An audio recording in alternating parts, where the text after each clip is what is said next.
అద్వైత పరిప్రశ్నోత్తర రత్నావళి పుస్తకంలో నుంచి 41వ ప్రశ్న.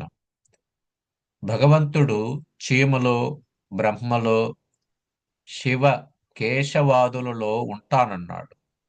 చీమ చిన్నది, ఏనుగు పెద్దది. ఆ పరమాత్మ చిన్నదానిలో, పెద్దదానిలో ఎలా ఇమడగలడు? ఏ వస్తువైనా ఒక దానిలో ఉంటే మరొక దానిలోకి ఎలా వెళ్ళగలదు? నేను ఇండియాలో ఉంటే అమెరికాలో ఉండను కదా. పరమాత్మ అంతటా ఉన్నాడని ఎలా తెలుసుకోవాలి అనే దానికి సమాధానంగా ఇప్పుడు తెలుసుకుందాం. సమోహం సర్వభూతేషు నమే ద్వేష్యోస్తి న ప్రియ ఏ భజంతి తో మాం భక్త్యా మయితే తేషు చాప్యహం. నేను సమస్త ప్రాణులందును సమానముగా ఉండువాడను. నాకొకడు ద్వేషింపదగిన వాడు కాని మరి ఒకడు ప్రేమింపదగిన వాడు కాని ఎవడూ లేడు. ఎవరు నన్ను భక్తితో సేవింతురో వారు నాయందును, నేను వారి యందును ఉందును. భగవంతుడు తనకు ప్రాణులందరూ సమానమని, తనను భక్తితో సేవించు వారికి మాత్రమే తాను తెలియబడతానని అన్నాడు కదా. ఆయనకు కూడా రాగద్వేషాలు ఉన్నాయా? మరి తన భక్తులలోనే ఉంటానని ఎందుకు అన్నాడంటే, ఆయన అగ్ని వంటి వాడు. దూరంగా ఉన్న వానికి నిప్పు చలి పోగొట్టదు, దగ్గరకు వచ్చే వారికే పోగొట్టుకుతుంది. తననే సర్వస్వమని నమ్మిన వాడే భక్తుడు. అట్టి వారికి మాత్రమే ఆయన శక్తి పనిచేస్తుంది. తనకు రాగద్వేషాలు లేవు. అవి వదిలిన వారిలో, అంటే ద్వంద్వాలు, తానుంటాడు, తనలో వారుంటారు అని అర్థం. ఆకాశంలో కుండ ఉంటుంది, కుండలో ఆకాశం ఉంటుంది. అంతః బహిష్ అంతః బహిశ్చ తత్సర్వం వ్యాప్యన్నారాయణ స్థితః. అలాగే చిదాకాశంలో జ్ఞేయాలన్నీ ఉంటాయి. ఆ జ్ఞేయాలలో సద్రూపంగా పరమాత్మే ఉంటాడు. జ్ఞేయాలు అంటే నామరూపాలు, యథార్థంగా సచ్చిత్తులే. తెలియకపోతే జ్ఞేయాలు, అవే సత్యమంటూ భాషిస్తాయి. నా భక్తులని పరమాత్మ అనడు. నన్ను జ్ఞేయం కాక జ్ఞానంగా గుర్తించిన వారు అని అర్థం. ప్రతి వస్తువులో సచ్చిత్తులే ఉన్నా నామరూపాలుగా అనుకునేవాడు నా భక్తుడు కాదు. ప్రతి గొలుసు బంగారమే అయినా ధరించేవాడికి గొలుసు దృష్టి, మెడలో వేసుకునే ఉపయోగం ఉంటాయి. అది పోయినప్పుడు మాత్రమే బంగారం పోయింది అంటాడు. భగవంతుడు నా భక్తులు అన్నాడంటే కొందరు తన భక్తులు, కొందరు తన భక్తులు కాదనడం కాదు. ఆలోచన ఉంది అన్నది ఉనికి. అది నాకు తెలుస్తున్నది అన్నది ఎరుక. ప్రతి నామాల్లోనూ అవి ఉంటాయి. అవన్నీ ఎండమావులలో నీటి వలె, ఇంద్రధనుస్సులో రంగుల వలె అభాసలు. సూర్యరశ్మి సత్యమైనట్లు సచ్చిత్తులు సత్యాలు. వస్తువులను గుర్తించకుండా నామరూపాలతో వ్యవహారం చేయడం సంసారం. నామరూపాలను నిరసించి అది సచ్చిత్తులే అని తెలుసుకోవడం సాయుధ్యం. ఇది క్రమంగా రావాలి. సంప్రదాయేశ్వరి అని అమ్మవారికి పేరు. ఒక ప్రొసీజర్లో ఈ బోధ జరగాలి. తండ్రి లేకపోతే జన్మించడం ఎలా సాధ్యం కాదో, అలా గురువు లేకపోతే ఆ ప్రొసీజర్ అర్థం కాదు. శ్రవణ, మనన, నిధి ధ్యాసలనే 3 స్టేజెస్లో బ్రహ్మ విద్య బోధించబడుతుంది.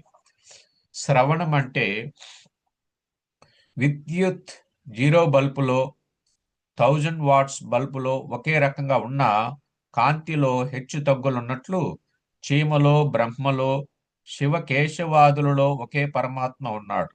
తన ఉపాధిని అనుసరించి 0 బల్బు తక్కువ విద్యుత్ తీసుకున్నట్లు, చీమలోని పరమాత్మ వాసనా జ్ఞానాన్ని మాత్రమే తీసుకుంటాడు. 1000 వాట్స్ బల్బు ఎక్కువ విద్యుత్ ఎలా గ్రహిస్తుందో, మనుషులు, దేవతలు వాసనా జ్ఞానంతో పాటు వివేక జ్ఞానం కూడా కలిగి ఉంటారు. ప్రతి వస్తువులు అధిష్టానంగా సచ్చిత్తులే ఉన్నాయని శ్రవణంలో తెలుస్తుంది. అది పరోక్ష జ్ఞానమే. మననం అంటే ఆ సచ్చిత్తులు నేనే అనడం, అపరోక్ష అనుభూతి. మొదటిది జ్ఞానము, రెండవది విజ్ఞానం. జ్ఞానం విజ్ఞాన సహితం యజ్ఞాత్వా మోక్షసే అశుభాత్. వేదాంత విద్య కేవలం శ్రవణంతో ఆగిపోరాదు. విజ్ఞానం అనే ప్రాక్టికల్ మననం స్థితిలో తానే పరమాత్మనని గ్రహించాలి. జగత్తుకు ఉన్న ఈజ్ అనడం నీకంటే అది భిన్నంగా ఉన్నదని ఒప్పుకుంటున్నావు. హీఈజ్ రామ పరోక్ష జ్ఞానం. అది నేనే అయాం అనడం అనుభూతి.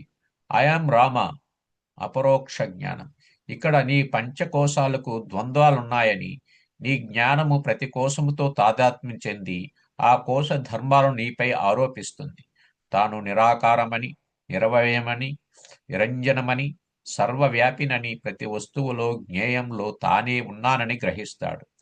ఈ జగత్తును అలా అనగలడం అపరోక్ష అనుభూతి.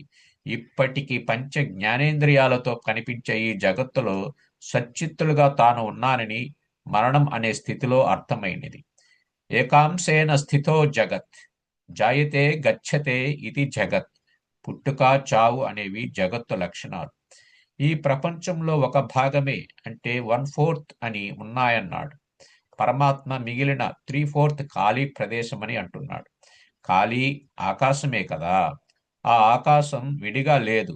దానిలో వాయువు ఉంది, వేడిమి ఉంది అంటే టెంపరేచర్ ఉంది, జలము ఉంది అంటే గాలిలో తేమ, పృథ్వీ అంటే ధూళి కణాలు ఇవన్నీ ఉన్నవి అంటున్నామంటే అది సత్. అందుచేత అది సదాకాశం.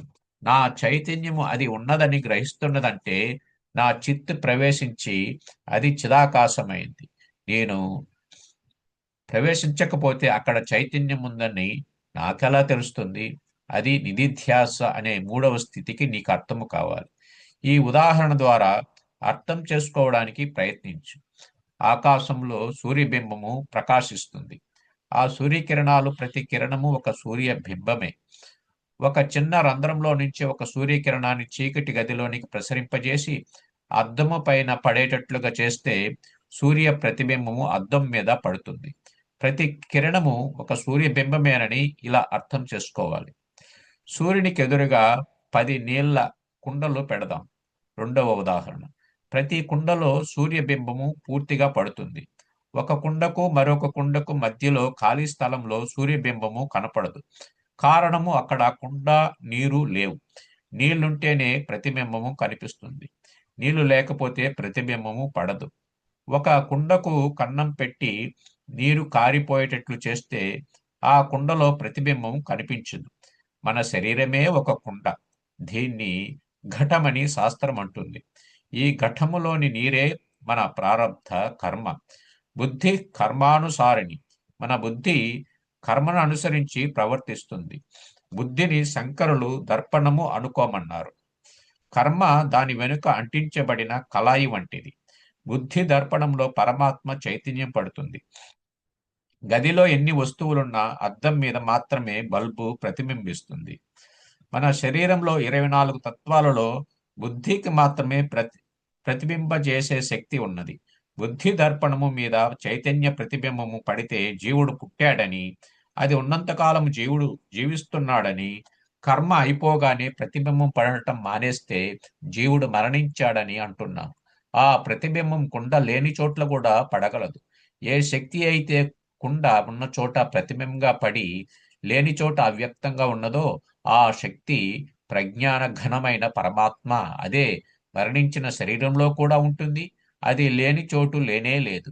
ప్రతిబింబ రూపమైన జీవుడున్నా పోయినా పరమాత్మ సర్వవ్యాపకత్వానికి ఆటంకము లేదు. జీవుడు వ్యక్తమవుతున్న మరియు అవ్యక్తమైన చోటులో కూడా పరమాత్మ ఉన్నాడని అంటే అయమాత్మ బ్రహ్మ అనగా ఈ ఆత్మయే బ్రహ్మము అని వేదం చెబుతున్నది. నేను బ్రహ్మమని అంటే అహం బ్రహ్మాస్మి. ఆ దూరంగా ఉన్నవాడు నేను ఒకటేనని అంటే తత్వమసి. ఆ జ్ఞానమే బ్రహ్మమని అంటే ప్రజ్ఞానం బ్రహ్మ. శ్రవణ మననాలలో తెలిసిన విషయం అంతటా పరమాత్మ ఉన్నాడని అంటే అయమాత్మ బ్రహ్మ నిధిధ్యాసలో తెలుస్తుంది. జగత్తుగా కనిపించే నామరూపాలు ఈ విభూతి అవుతాయి. పరమాత్మ గీతలో ఆ హిమాలయాన్ని నేనే కుక్కను, కుక్క మాంసం తినే నేనే హిమాలయాన్ని, నేనే కుక్కను, కుక్క మాంసం తినే చండాలుడను నేనే అని ఈ అర్థంలోనే అనగలిగాడు. నా ప్రతిబింబం నాకంటే భిన్నం కాదు కదా. నేను బింబాన్ని, అవన్నీ నా ప్రతిబింబాలు. అప్పుడు ప్రపంచానికి పరమాత్మకు ప్రతిబింబ భావనే మిగులుతుంది. రేపు 42వ ప్రశ్న, జ్ఞానము, జ్ఞేయము, అవిద్య అనే పదాలకు అర్థము తెలియజేయండి అనే దానికి సమాధానంగా తెలుసుకుందాం. అందరికీ ధన్యవాదాలు. ఓ